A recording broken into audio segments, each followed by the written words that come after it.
Oh, Jill. Yeah, I might be getting old, but I forgot my wedding band. Give Kamala's husband a kiss for me.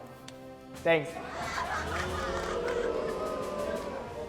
As we gather here tonight, we're writing the next chapter in the great American story, a story of progress and resilience. When world leaders ask me to define America, and they do, believe it or not, I say I can define it in one word. And I mean this, possibilities. We don't think anything is beyond our capacity. Everything is a possibility. So what can the trucking industry take away from the 2023 State of the Union? Honestly, more of the same. Simply, Biden wants to finish the job. And for the trucking industry, this basically means finishing the rollout of the infrastructure bill, the CHIPS bill, and the Inflation Reduction Act that he already passed. In this special State of the Union edition, let's get in the loop with Luke and break this down.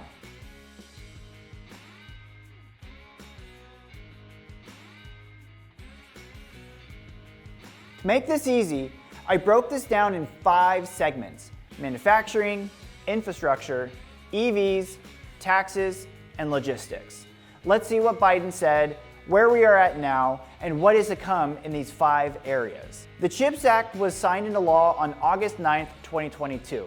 It is designed to boost U.S. competitiveness, innovation, and national security. So how does this affect the trucking industry?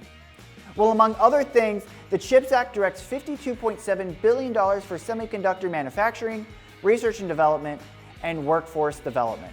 According to Biden, we've already created 800,000 new manufacturing jobs without this law before the law kicks in.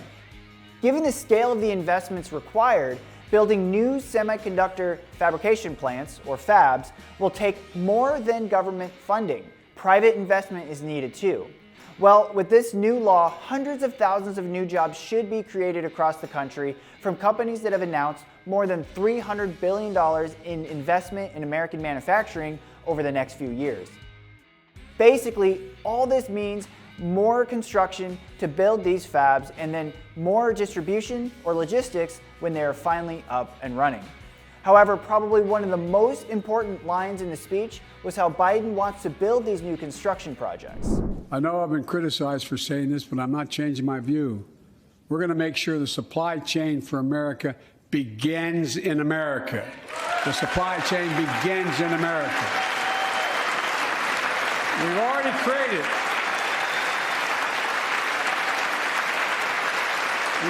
created 800,000 new manufacturing jobs without this law, before the law kicks in. This is great for local manufacturing, construction, and freight across the U.S. Again, when we look at how the 2021 Infrastructure Investment and Jobs Act will affect the trucking industry, we see a lot of mega projects. For the trucking industry, the initiatives include $110 billion to repair and rebuild roads and bridges, and $17 billion for port infrastructure and truck emissions at ports. These projects will not only include the new standards to require all construction materials used in federal infrastructure projects to be made in America, but these projects should help improve freight bottlenecks. For example, there are projects like the Brent Spence Bridge in Kentucky over the Ohio River. The Brent Spence Bridge is currently the second worst truck bottleneck in the nation and carries more than $400 billion in freight per year over the Ohio River. The project will add a second span west of the original bridge for use by local traffic, alleviating congestion on Interstates 71 and 75 crossing the Ohio River. Additionally, new lanes will be added to a 5-mile stretch of Kentucky Highway and a 1-mile piece of the Ohio Highway approaching the bridge. All of this with promises of zero tolls to be added. Some work is expected to begin as early as March, with major construction starting in November 2023. Completion is slated for 2029.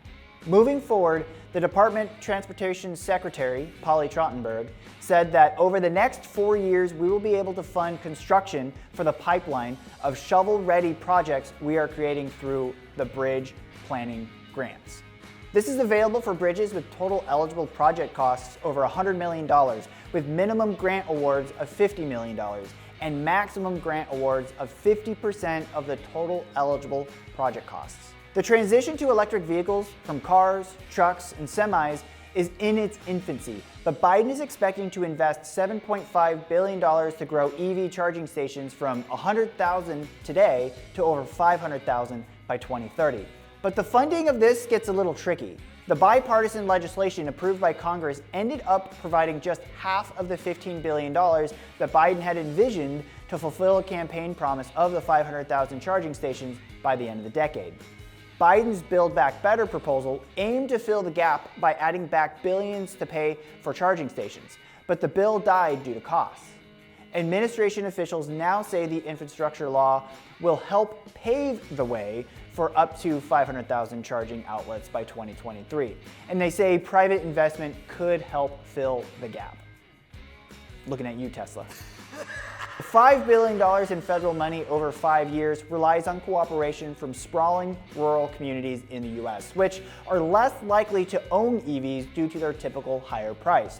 Regardless, states are expected to start construction as early as the fall. The DOT is also working on the 6th round of alternative fuel corridor designations. This program, created under the Fixing America's Surface Transportation, or FAST Act, in 2015, recognizes highway segments that have infrastructure plans to allow travel on alternative fuels, including electricity.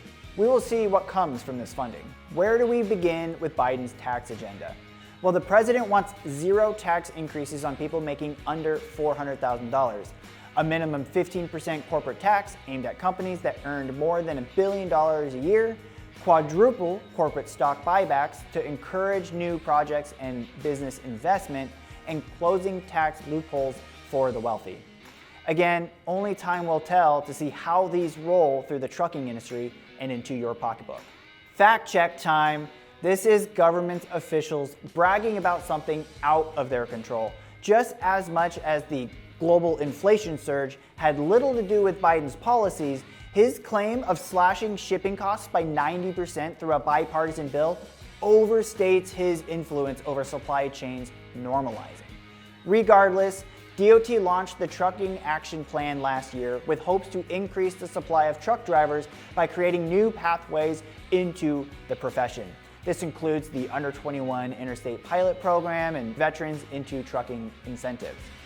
Also, cutting red tape for registered apprenticeships and laying the groundwork for improving job quality to keep people in the profession.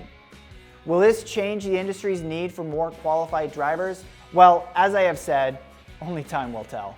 There you have it. This is a quick breakdown of the State of the Union and how it will affect the trucking industry. Hopefully, these mega projects improve freight congestion, increase distribution demand, and more. No matter what, we will be there along the way to keep you updated. Please like the video and subscribe so you don't miss out. Also, check out these 2 videos which you might like, our latest monthly newsletter and a DOT compliance playlist. And as always, stay safe out there.